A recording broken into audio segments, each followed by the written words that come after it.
In some videos relating to the birth certificate, or for those who have consultations, you've probably heard me briefly, not in details, but briefly, speak of the fact that there are different ways to tap into that birth certificate when it comes to the final outcome. One of those ways is the things that I speak of when it comes to the different types of banking, such as using the postal service and then creating certain types of bank accounts, and then using that as a funding means, no different than how index life insurance is used to fund things. The other ways to actually tap into that birth certificate that a lot of people chase after is what I'm about to speak of in this video, and is along the same line of banking. Enjoy. Hello, beautiful people. Welcome back. Bankruptcy. Where do we start with this one? There are many types of bankruptcy. There's corporate bankruptcy and there's personal bankruptcy. Personal bankruptcy is what the everyday man knows of. Personal bankruptcy is the one that reduces credit score by the hundreds. Personal bankruptcy is the one that prevents you from getting a new vehicle, getting a new house, getting certain types of credits for a certain period of time. Corporate bankruptcy, on the other hand, and by the way, the personal types of bankruptcy is Chapter 7. Corporate bankruptcy, on the other hand, does the exact same thing as personal bankruptcy, whereby your creditors are not able to basically come after you under fixed condition of what you will be doing, with the exception that those fixed conditions are not actually limited. In fact, it is beneficial for you if it's a corporate bankruptcy. Corporate bankruptcies are so good that once you're done with it, even if you still owe any debt, even if they sue you, they cannot get anything because that entity has filed bankruptcy. That is what the United States did to its creditors when they did a Chapter 13 bankruptcy.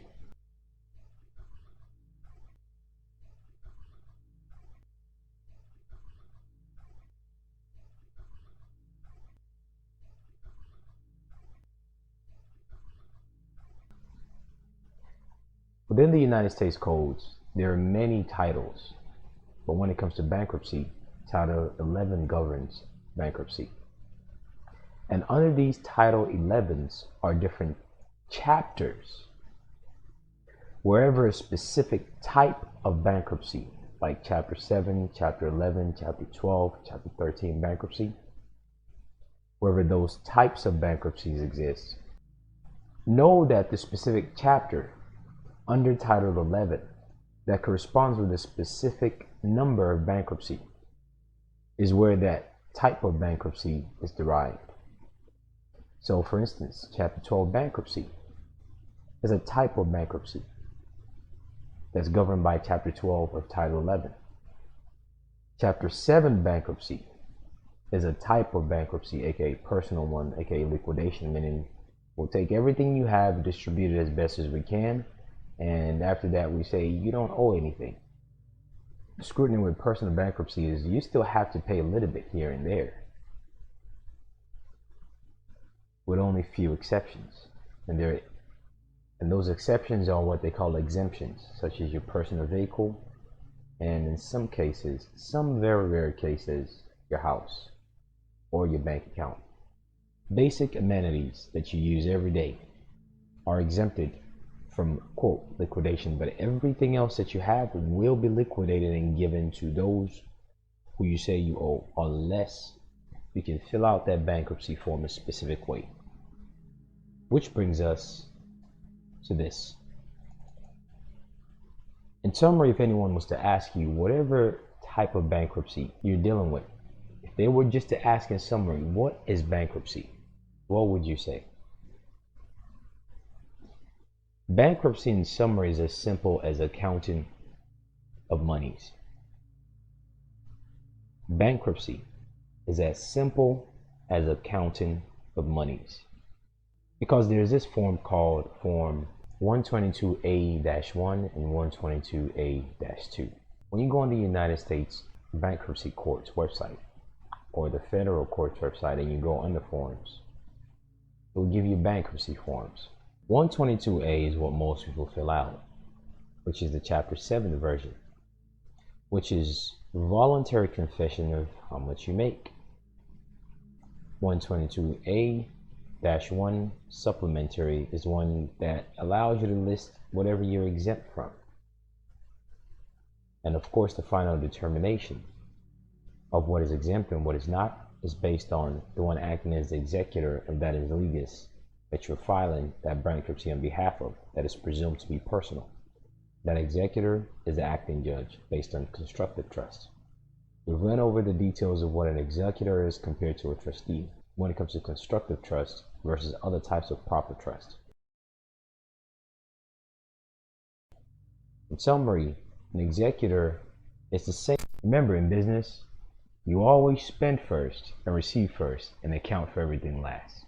In personal accounts, when it comes to money, you get taxed first and then you receive last. Based on whatever you receive last, you get to spend in liability, and then maybe you get some left to spend for yourself.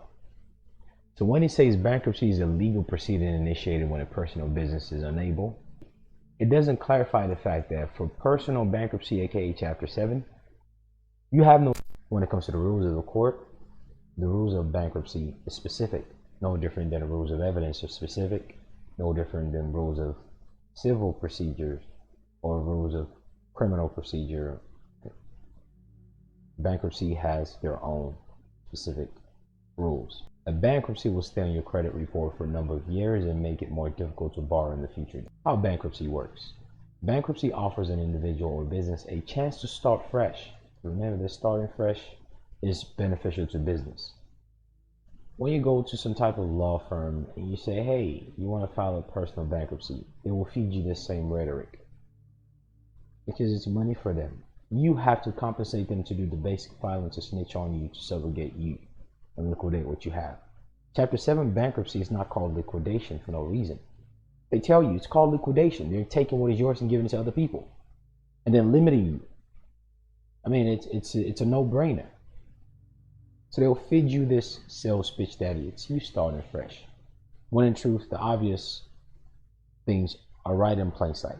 But the conundrum with information is you can have it in front of you and not know what you're looking at, just so long as someone gives you some BS, especially if you're in imminent circumstances and there's some emotions involved, as it usually is for most people who go into personal bankruptcy. By forgiving debts that they can, it says something about means test calculation.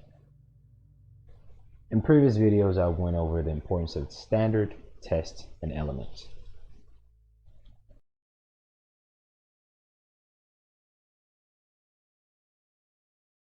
But we'll briefly go over it again. Test. Law. In law, a test is commonly applied method of evaluation used to resolve matter of jurisprudence, law. In context of a trial, a hearing, discovery, or other kind of legal proceeding, the resolution of certain question of fact or law may hinge on the application of one or more legal tests. Tests are often formulated from logical analysis of a judicial decision or a court order, where it appears that a finder of fact or the court made a particular decision after contemplating a well-defined set of circumstances. In other words, tests are what you call case laws. Tests are what you call past decisions on similar circumstance. That's why I always say tests, elements, and standards. Elements, standards, and tests. It assumes that evaluating any given set of circumstance under a legal test will lead to an unambiguous and repeatable result, meaning it's the status quo and this is how we'll do it because this is how it's been done. That's what test is. Element. Under United States law, An element of a crime or element of an offense is one of a set of facts that must be proven to convict a defendant of a crime. So, test is the status quo of how things are done in the past and how it most likely will keep applying now and in future. Element is basically, well, what are the details of what really happened to you? So the test is, this is what we're going to do because this is what's been done previously. Element is, okay, so you're saying you're bringing tort damage of defamation. Has there been an unprivileged dissemination of the information, and then the information damage you, and is the information relating to you? Those are some of the elements of defamation. Some of the elements of battery is, was there a physical contact that you did not want? And was that physical contact offensive? That's the element of battery. The element of assault is, was there a reasonable apprehension that you would be battered? That's the element of assault. The element of Terry stop is, was the search short? Was it for the purpose of investigating a crime? Was it limited to the outer layer of your body? And was it for the purpose of public safety? That's the element of a Terry stop. So on and so forth. And oftentimes the term test, when it comes to legal operation, is usually used interchangeably with standard. So when you look at this bankruptcy form, it says means test. In other words, there's a manner in which these calculations are designed to function based on how it's been done previously. And that's what each of these things are tethered to. So what is the means test? Most people who fill it out don't even read it or even realize it. They don't even know this phrase mean test is a legal functional operation. And they just casually fill it out. Means test. The means test, the ones who create things on pen and paper, always put things right in your face. The morons you interact with in the everyday life are also as clueless as the everyday man dealing with the problem itself. But nonetheless, on pen and paper, they always tell you. So now, after they tell you the truth on pen and paper, they take someone with a low level of intelligence and put them to enforce it. Therefore, it limits your own scope of ability to see further, because now the everyday man is dependent on those same idiots behind desks who don't even know what's written in black and white. And now their level of intelligence matches that, and thus people don't read. And if people don't read, they don't comprehend it. If they don't comprehend it, they don't know that the system actually benefits them. Given that debt in legas has a lot of monetary value to it, far beyond the monthly median income of any given state. Remember, this census is going based on what the people are reporting. Census cannot exist unless people volunteer. Kind of like they do demographic census, how many Latino people live here, how many so-called black people live here, how many so-called white people, right? You have to give them that information. Are you a voter? Yeah, you have to give it to them. So this median census is basically people reporting that, hey, this is the amount that I've made in a month, in a year, so and so, and then they put that into a census. Not the actual worth of the birth certificate, to which they have the accountant in the back end. If you begin to do certain things properly and you intend to liquidate it, the second triggering mechanism of the mean test will be your first stepping stone, being able to do so.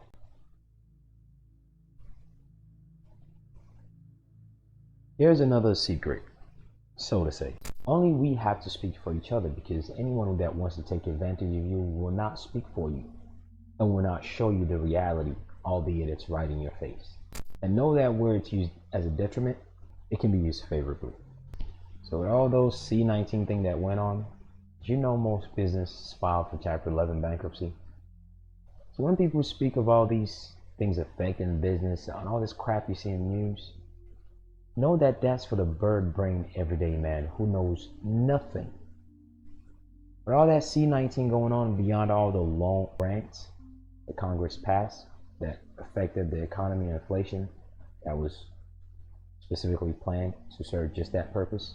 Beyond that, most businesses filed bankruptcies. They had no issue. They fired the employees though, but guess what? The shareholders of the companies were wealthier.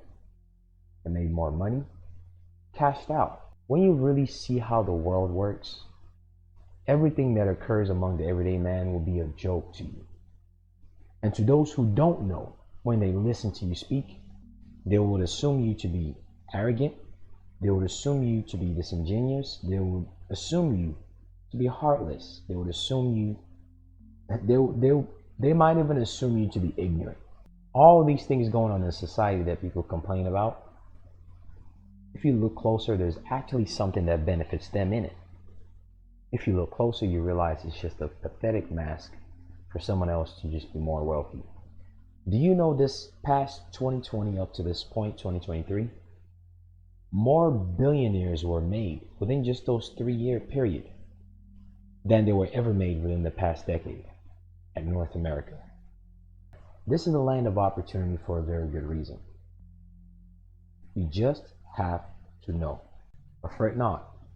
This is not you learning too late, because it's never too late to accomplish that which you desire. But you just have to know how things work.